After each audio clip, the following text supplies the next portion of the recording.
இன்னைக்கு தலைவராக இருக்காரு அப்படின்றதுனால அவர்கிட்ட தனித்திறமை இருக்குன்னு நீங்க எதிர்பார்க்கிறது உங்களுடைய எதிர்பார்ப்பு. பட் அவர்கிட்ட சரக்கு இருக்கணும்ல. அவரை பொறுத்த வரைக்கும் உங்களை என்னை போன்ற சாமானியர் தான். எதுல அரசியல்னு வந்துட்டா மக்களுக்கு இருக்கிற அறிவு கூட விஜய்க்கு இருக்கு இல்லைன்றதான் உண்மை. அதுதான் உண்மை. ஏன்னா மக்கள் பிரச்சனைகள்ல இன்னைக்கு வரைக்கும் எவ்வளவு பிரச்சனை போயிட்டு இருக்கு. எதை பத்தியாவது அவர் பேசினாரா? அன்னைக்கு எத்தனை பிரச்சனைகளை பத்தி பேசிருக்கலாம் சார். கவின் கொலை வழக்கை பத்தி பேசிருக்கலாம், அஜித்குமார் கொலை வழக்கை பத்தி பேசிருக்கலாம், இன்னும் எவ்வளவு பேசிக்கிட்டே போலாமா சார்.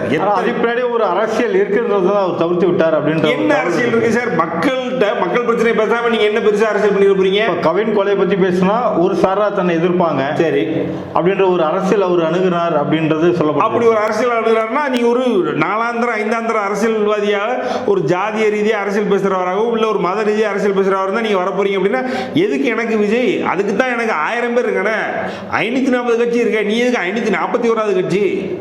சார் உங்கள்கிட்ட நான் என்ன எதிர்பார்க்குறேன், அதாவது மக்கள் பிரச்சனையை ஜாதி ரீதியாக அணுகாமலும் மத ரீதியாக அணுகாமலும் வர்க்க ரீதியாக அணுகாமலும் மக்களுக்கு எந்த ஒரு பிரச்சனை வந்தாலும் துணிஞ்சு அதை எதிர்த்து நின்று பேசுகிற ஒரு தலைவரை நான் எதிர்பார்த்து உங்கள்கிட்ட நான் பார்க்குறேன். ஏன்னா நீங்கள் நடிக்கும்போது அதான் பண்ணீங்க, நீங்கள் அதெல்லாம் பண்ணுவீங்க தான் நடிச்சு காட்டிங்க, ரைட்டுங்களா?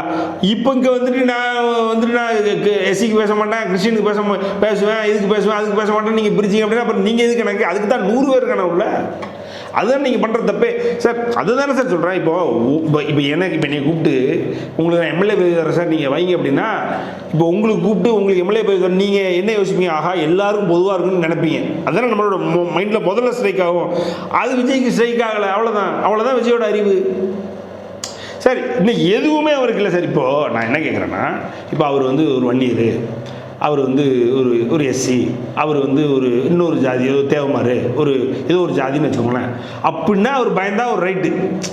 அவர் பின்னாடி ஒரு போலரைஸ்டு பீப்புள் இருக்காங்க. அப்படி இல்லைன்னா ஒரு எலெக்ஷன் நின்று இத்தனை சதவீத மக்கள் அவருக்கு யார் ஓட்டு போட்டிருக்காங்கன்னா கிறிஸ்டின்ஸ் பூரா ஓட்டு போட்டிருக்காங்க அப்படின்னா அதுக்கப்புறம் அவர் பயப்பட ஆரம்பிச்சாலும் அதில் ஒரு பிரோஜனம் இருக்குது.